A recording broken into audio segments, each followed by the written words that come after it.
Well, it's time now for another episode of Mr. Nailsin Sunday Comics, and due to back pain and other things, this is going to be really quick.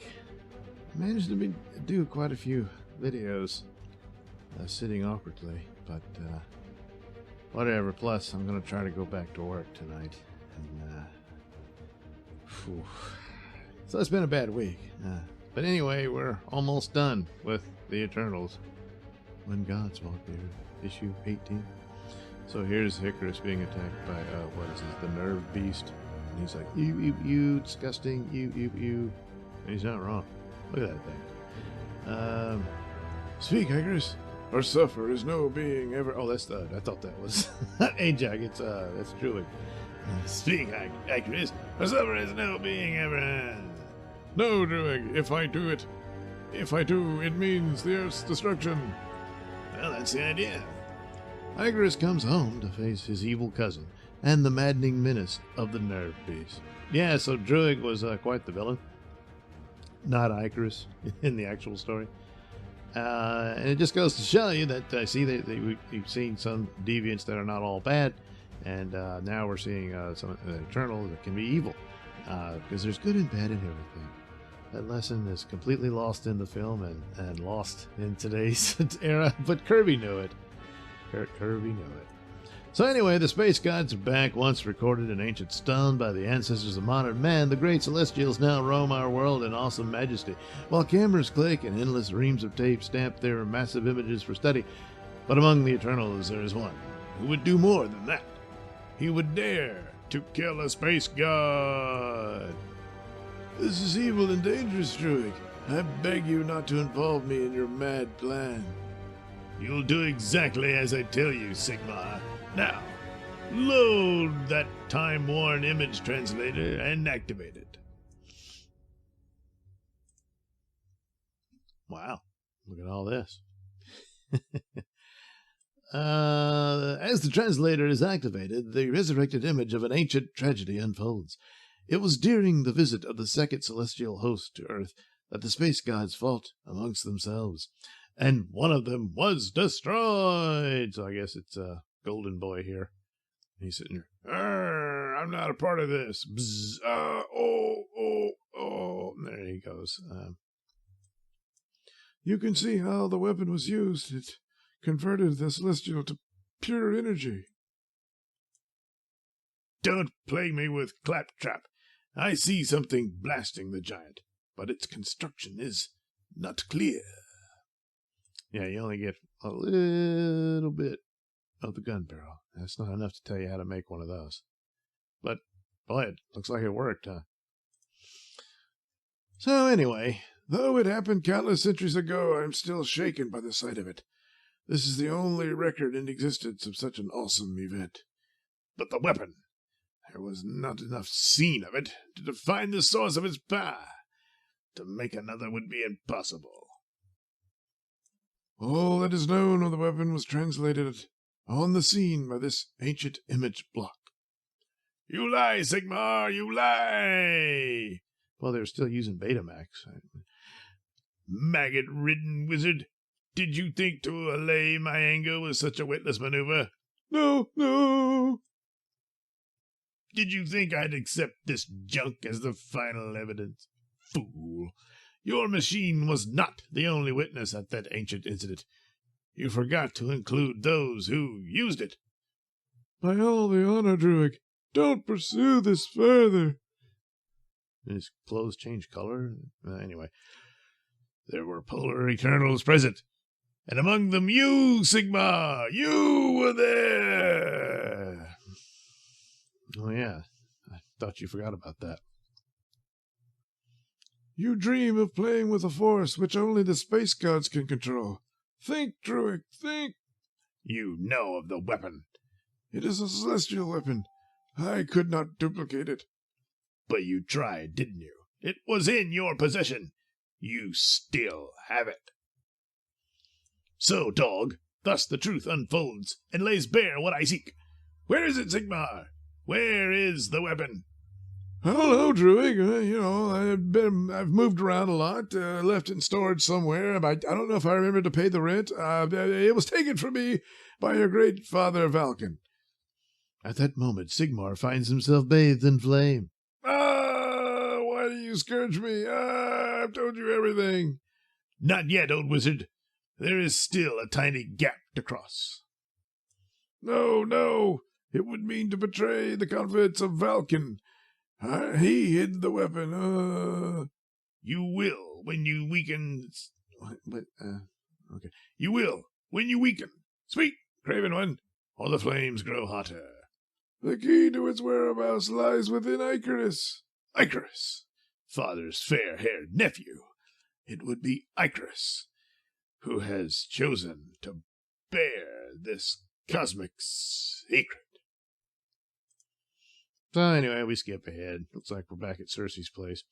Or, well, a square dance? Well, anyway, isn't that a perfectly exciting idea? I'll give a party right now, right here. Wait, Cersei, Mr. Bradford didn't mean she's really going to do it. There's no stopping her. Cersei's graceful hands buzz with power as she gestures at the room. I'll simply rearrange every atomic particle in this stodgy place. We must have the proper atmosphere for a genuine hoedown. Then... Oh, no. She's changed the office into a barn. What in blazes? Well done, girl. The fiddler's tuning up. I believe it's time to do-si-do.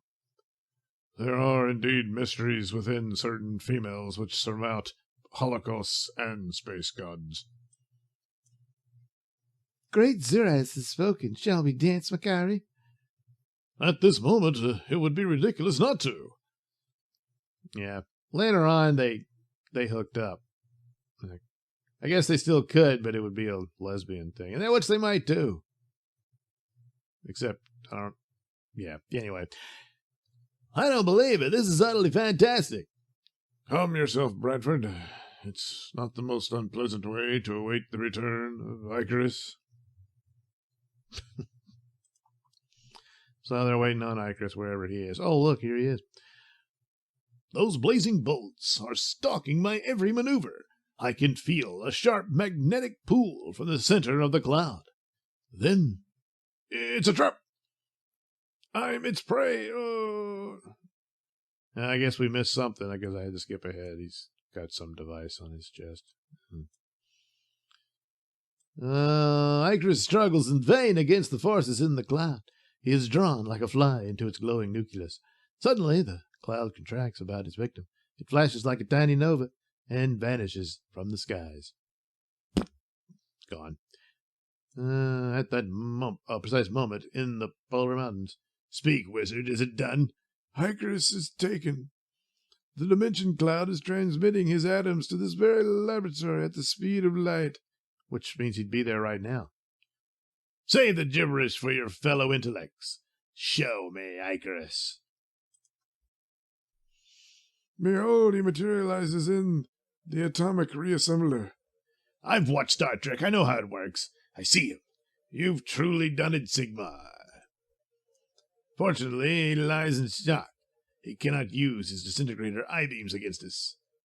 Never fear. I can neutralize them before he awakens. See that you do, wizard, since your fate is now irrevocably bound to mine. Not so, Druig. I do your bidding under protest. Your savagery alone binds me to your evil wishes. Even at this late moment, I must once more urge you to abandon this mad notion of destroying a space god. As long as the weapon exists, my notion stands, and you shall do as you're told.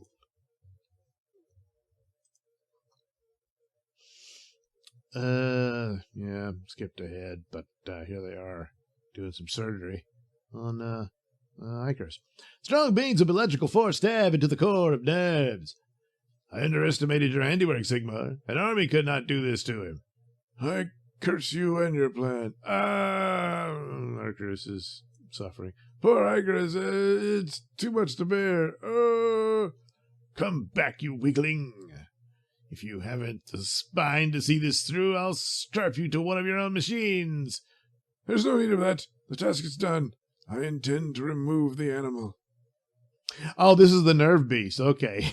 Jeez, it's all sitting on his face. Good God. So that's what they're doing. It's not a machine. Uncalling the robe, Sigmar rushes in to bind the neural beast. Fear not, Icarus.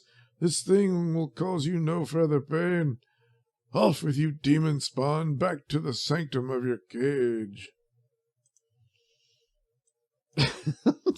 Dragging it on the floor. Examine your cousin, Druig. Look closely at his forehead for a sign. I see nothing but signs of fierceness struggle. You've had a bad time of it, Icarus. If you have anything to say, say it now. Burn with your demons, foul one. The neural beast is nearby. I can still have him return to your side. Burn, Druig! Burn in the pits! Hold! That's more than a bruise on your forehead. It's some sort of symbol. Tattooed his forehead. It is as Sigmar predicted. Your rage has betrayed the secret you carry. The weapon I seek is hidden in the Pyramid of the Winds. I've won, Icarus. Next, a fight to the finish in the Pyramid. And yeah, it will be the finish. It's the next issue. It'll be the final issue of the initial Eternals run. So obviously wasn't doing so well at the time, and they had to cut it short, but them's the breaks. But boy, you can. Which do you think's better, this or the movie? You know, in so many ways. Oh well. Anyway, so next week, provided I'm able, we'll finish the Eternals.